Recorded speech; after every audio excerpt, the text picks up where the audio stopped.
Dr. Mark Zuckerberg.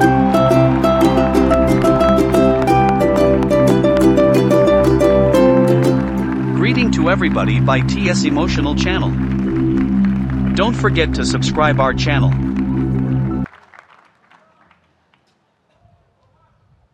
I love this place. Thank you all for coming out in the rain, the pouring rain. We're going to make this worth it for you. President Faust, Board of Overseers, faculty, friends, alumni, proud parents, members of the ad board, and graduates of the greatest university in the world.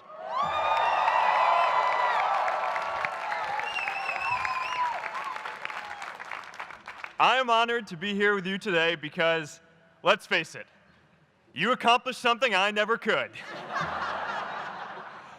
If I get through this speech today, it'll be the first time I actually finish something here at Harvard. Class of 2017, congratulations.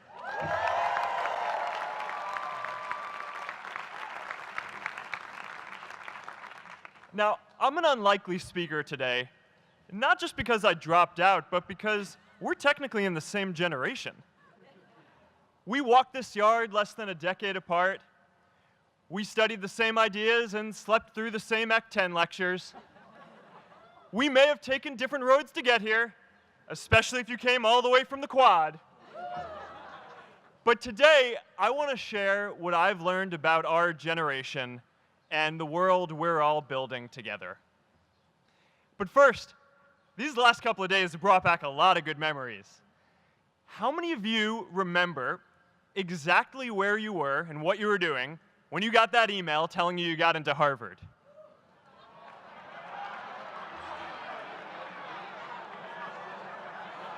I was playing the video game Civilization, and I ran downstairs and got my dad, and for some reason, his first reaction was to video me opening the email.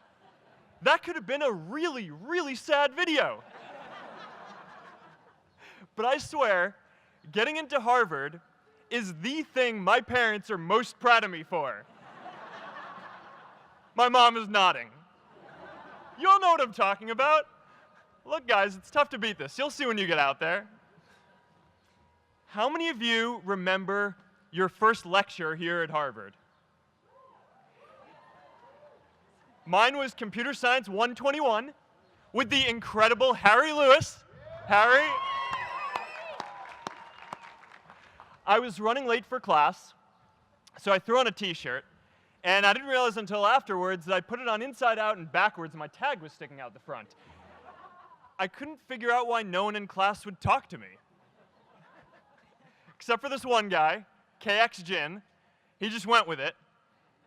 We started doing our problem sets together, and now he runs a big part of Facebook. And that, class of 2017, is why you should be nice to people.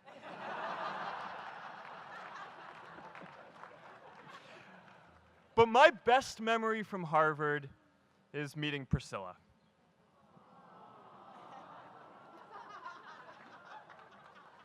I had just launched this prank website, Face Mash. And the ad board wanted to see me. Everyone thought I was going to get kicked out. My parents drove up here to help me pack my stuff. My friends threw me a going-away party. Who does that? As luck would have it, Priscilla was at that party with her friends, and we met in line for the bathroom in the Foho Bell Tower, and in what must be one of the all-time most romantic lines, I turned to her and said, "I'm getting kicked out in 3 days, so we need to go on a date quickly." Actually, any of you graduating today can use that line. "I'm getting kicked out today. We need to go on a date fast." I didn't end up getting kicked out. I did that to myself. Priscilla and I started dating, and, you know, that movie made it seem like Face Mash was so important to starting Facebook. It wasn't. But without Face Mash, I never would have met Priscilla. And Priscilla's the most important person in my life.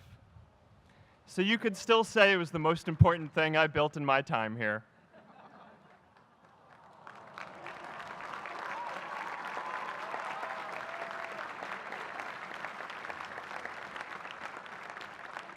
We have all started lifelong friendships here, and some of us even families. That's why I'm so grateful to this place. Thanks, Harvard.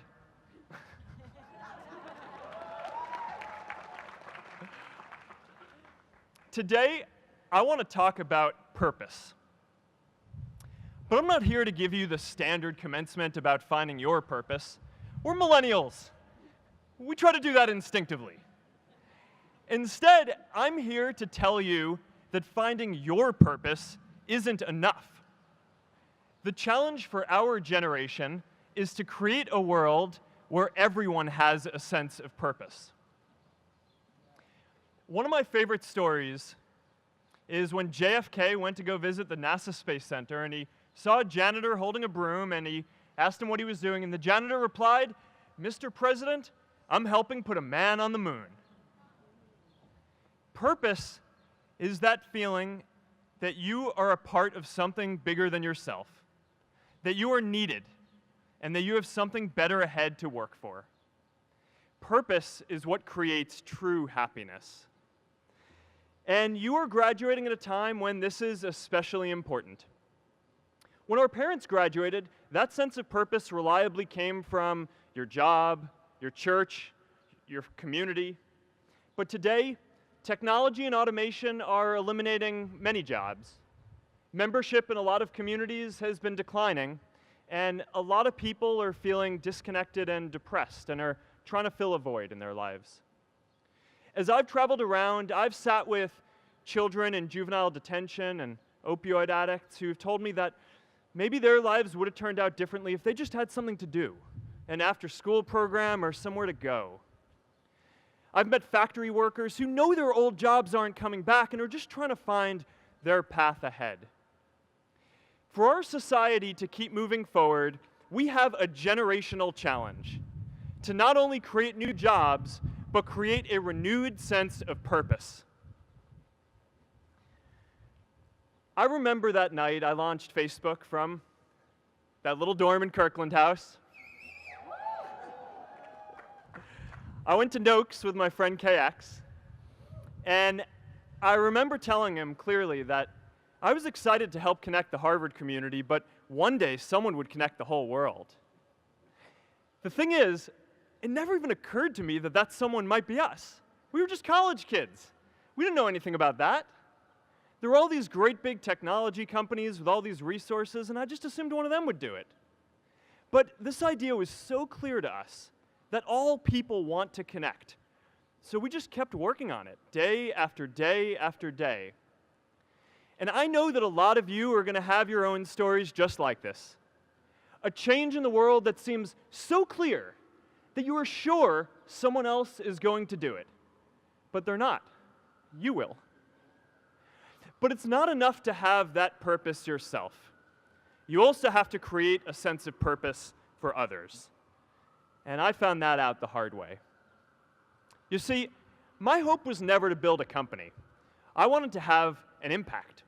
And as all these people started joining us, I just assumed that that's what they wanted to do too. So I never took the time to explain what it was that I hoped we'd build. A couple years in, some big companies wanted to buy us. I didn't want to sell. I wanted to see if we could connect more people. And we were building the first version of Newsfeed at the time, and I thought, if we could just launch this, it could change how we all learn about the world. Nearly everyone else wanted to sell. Without a sense of higher purpose, this was their startup dream come true, and it tore our company apart. After one particularly tense argument, one of my close advisors told me if I didn't agree to sell the company right now, I would regret that decision for the rest of my life. Relationships were so frayed that within a year or so, every single person on our management team was gone. That was my hardest time leading Facebook. I believed in what we were doing, but I felt alone.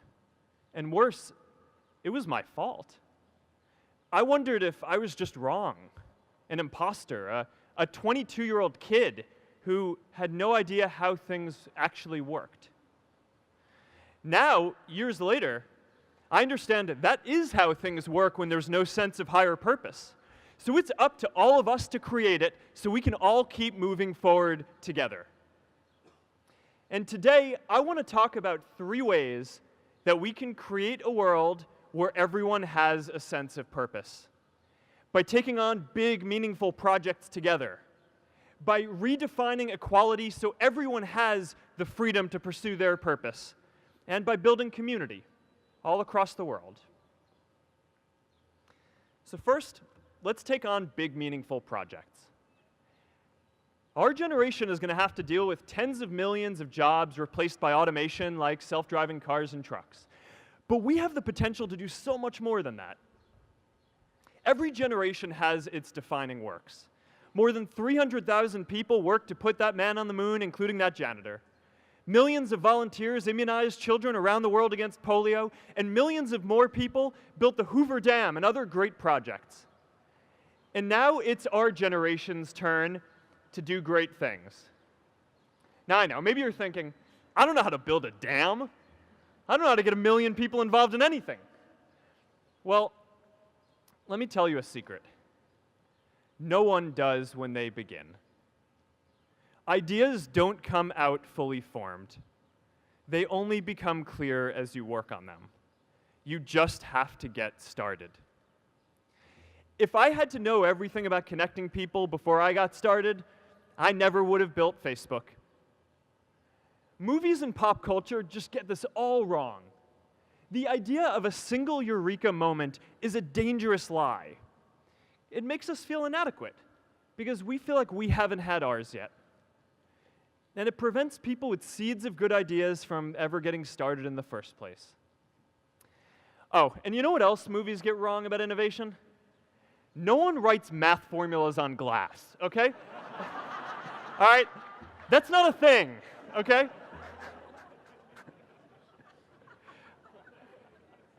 It's really good to be idealistic, but be prepared to be misunderstood. Anyone working on a big vision is going to get called crazy, even if you end up right. Anyone taking on a complex problem is going to get blamed for not fully understanding it, even though it's impossible to know everything up front. Anyone taking initiative will always get criticized for moving too fast because there's always someone who wants to slow you down. In our society, we often don't take on big things because we're so afraid of making mistakes that we ignore all the things wrong today if we do nothing. The reality is, anything we do today is going to have some issues in the future. But that can't stop us from getting started. So what are we waiting for? It is time for our generation-defining great works. How about stopping climate change before we destroy the planet and getting millions of people involved, manufacturing and installing solar panels? How about curing all diseases and getting people involved by asking volunteers to share their health data, track their health data, and share their genomes? You know, today, our society spends more than 50 times as much treating people who are sick as we invest in finding cures so people don't get sick in the first place. It makes no sense. We can fix this. How about modernizing democracy so everyone can vote online? And how about personalizing education so everyone can learn? These achievements are all within our reach. Let's do them all in a way that gives everyone in our society a role. Let's do big things, not just to create progress, but to create purpose.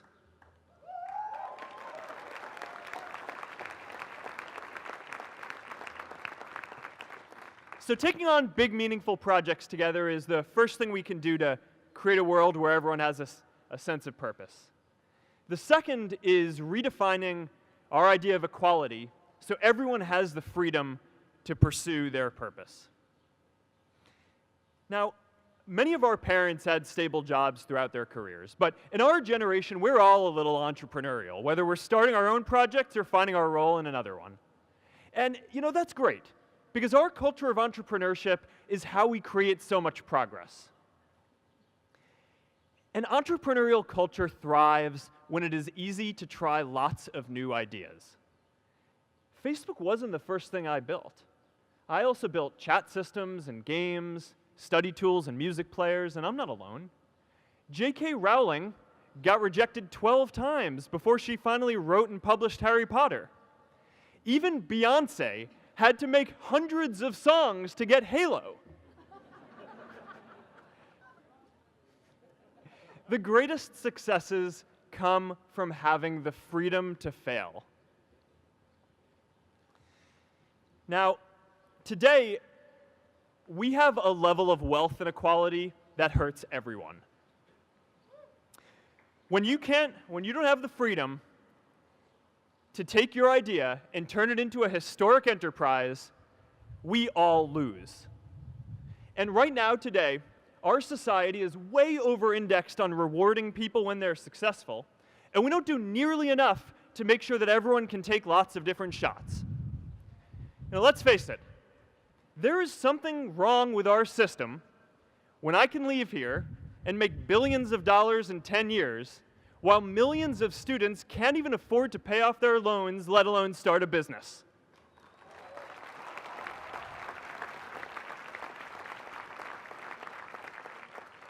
Look, I know a lot of entrepreneurs, and I don't know a single person who gave up on starting a business because they were worried they might not make enough money.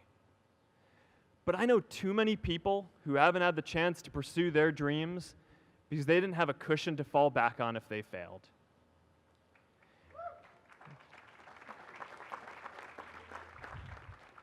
We all know you don't get successful just by having a good idea or working hard. You get successful by being lucky too.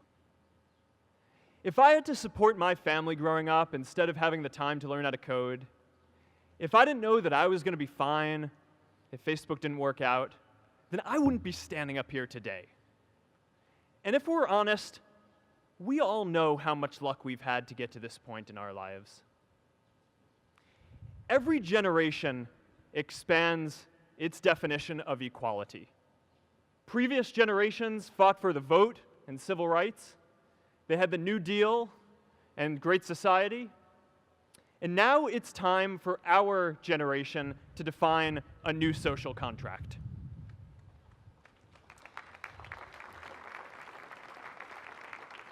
We should have a society that measures progress not just by economic metrics like GDP, but by how many of us have a role we find meaningful.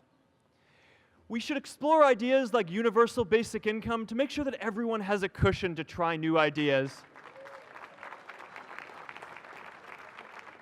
We're all going to change jobs and roles many times, so we need affordable childcare to get to work and healthcare that's not tied to just one employer.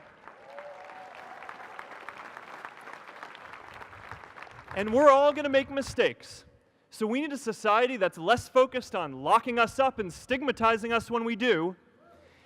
And as our technology keeps on evolving, we need a society that is more focused on providing continuous education through our lives.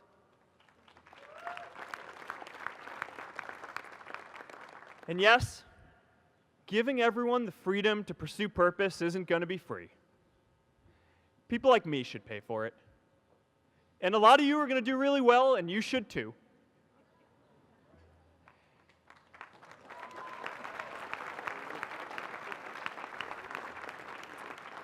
That is why Priscilla and I started the Chan Zuckerberg Initiative and committed our wealth to promoting equal opportunity.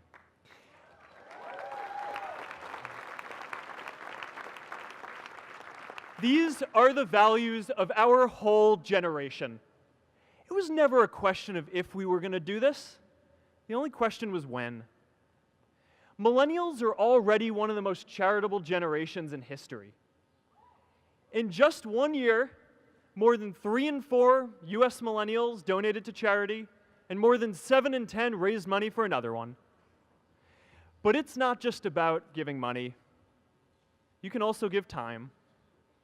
And I promise you, if you just take an hour or two a week, that's all it takes to give someone a hand and help them reach their potential. Now, maybe you're thinking, that's a lot of time. I'm not sure if I have that much time. I used to think that. You know, when Priscilla graduated from Harvard, she became a teacher. And before she'd do education work with me, she told me that I needed to get my own experience teaching a class. At first, I complained. I said, I'm kind of busy. I'm running this company. But she insisted. So I taught an after-school program at the local Boys and Girls Club on entrepreneurship. I taught those kids lessons on product development and marketing, and they taught me what it was like growing up feeling targeted for your race, and what it's like having a family member in prison.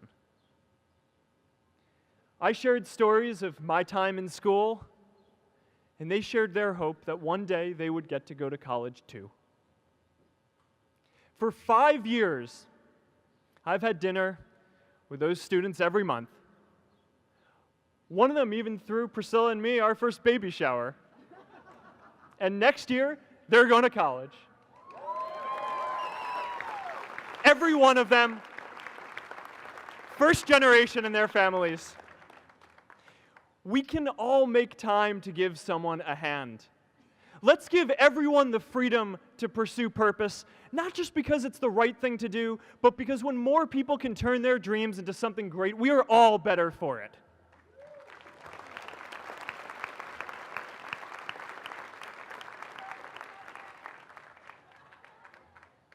Purpose doesn't only come from work. The third way we can create a sense of purpose for everyone is by building community. And in our generation, when we say purpose for everyone, we mean everyone in the world. Now, quick show of hands. How many of you here are from another country? All right, now keep your hands up. How many of you are friends with one of these folks? Now we're talking. See, we have grown up connected. In a recent survey of millennials around the world, asking what most defines our identity, the most popular answer wasn't nationality, ethnicity, or religion. It was citizen of the world. That's a big deal. Every generation expands the circle of people we consider one of us. And in our generation, that now includes the whole world. We understand that the great arc of human history bends towards people coming together in ever greater numbers, from tribes to cities to nations, to achieve things that we could not on our own. We get that our greatest opportunities are now global.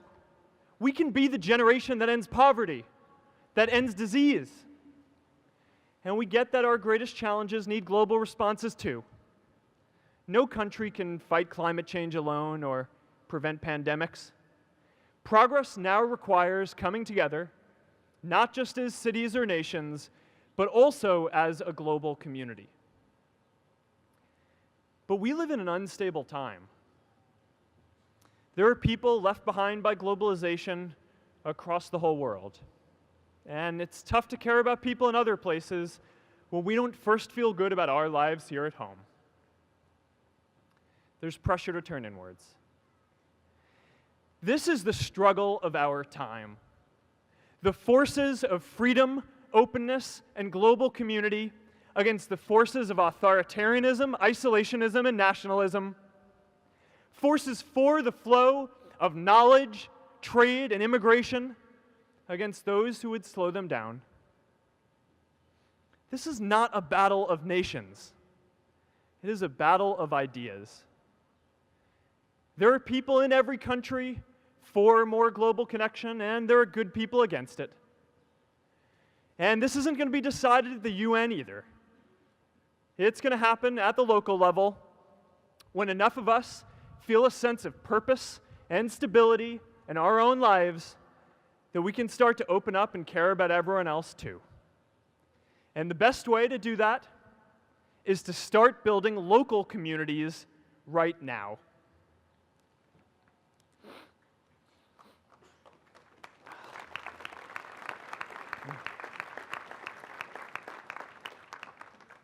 We all get a lot of meaning from our communities. Who here's from Elliott House? How about Lowell? I know you guys found community because you literally live right on top of each other. And Mather? I'll just leave that there. Whether our communities are houses or sports teams, churches or a cappella groups, they give us that sense that we are a part of something bigger, that we are not alone. They give us the strength to expand our horizons. And that's why it's so striking that over the past few decades, membership in all kinds of communities has declined by as much as 1/4. That's a lot of people who now need to find a sense of purpose somewhere else. But I know that we can rebuild these communities and start new ones because many of you already are. I met Agnes Agoye, who's graduating today. Agnes, where are you?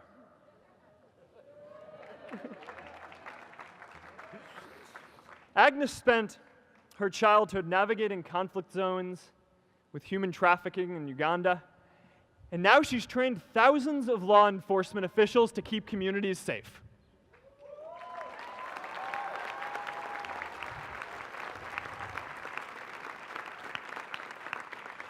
I met Kayla Oakley and Neha Jain, who are graduating today too. Stand up, guys.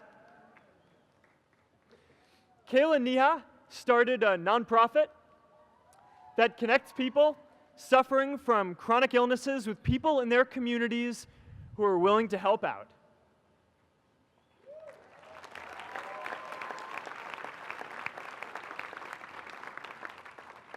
And I met David Razu Aznar, who's graduating from the Kennedy School today. David, stand up.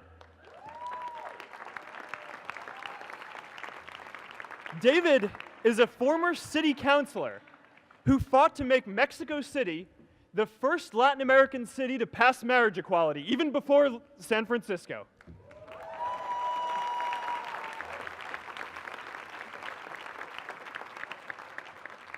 And this is my story too. A student in a dorm, connecting one community at a time and keeping at it until one day we can connect the whole world. Change starts local. Even global change starts small with people like us. In our generation, the struggle of whether we connect more, whether we achieve our greatest opportunities, comes down to this: your ability to build communities and create a world where every single person has a sense of purpose.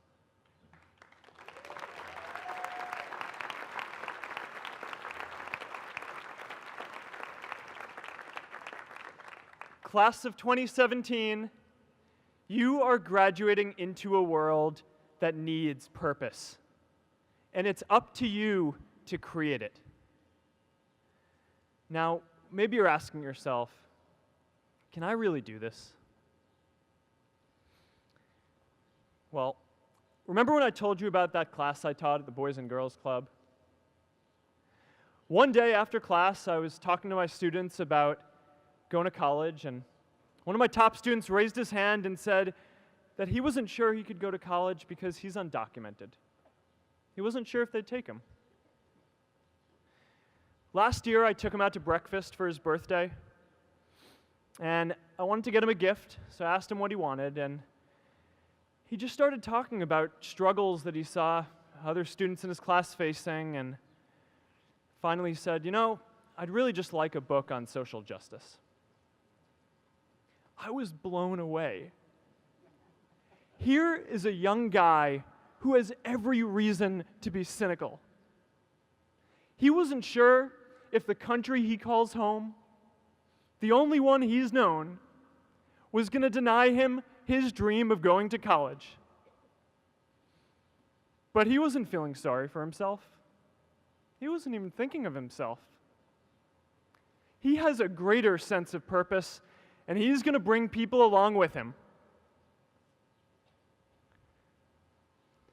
It says something about our situation today that I can't even say his name because I don't want to put him at risk. But if a high school senior who doesn't know what the future holds for him can do his part to move the world forward, then we owe it to the world to do our part too.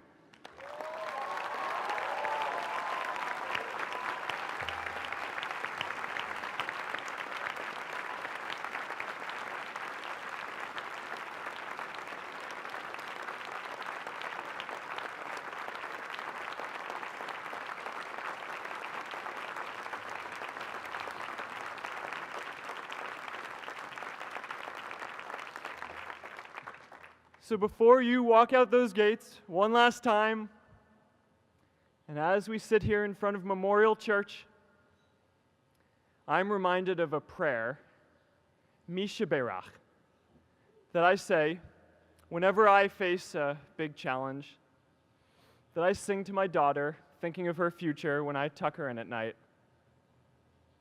And it goes, "May the source of strength, who's blessed the ones before us, help us find the courage to make our lives a blessing." I hope you find the courage to make your life a blessing. Congratulations, class of 2017. Good luck out there.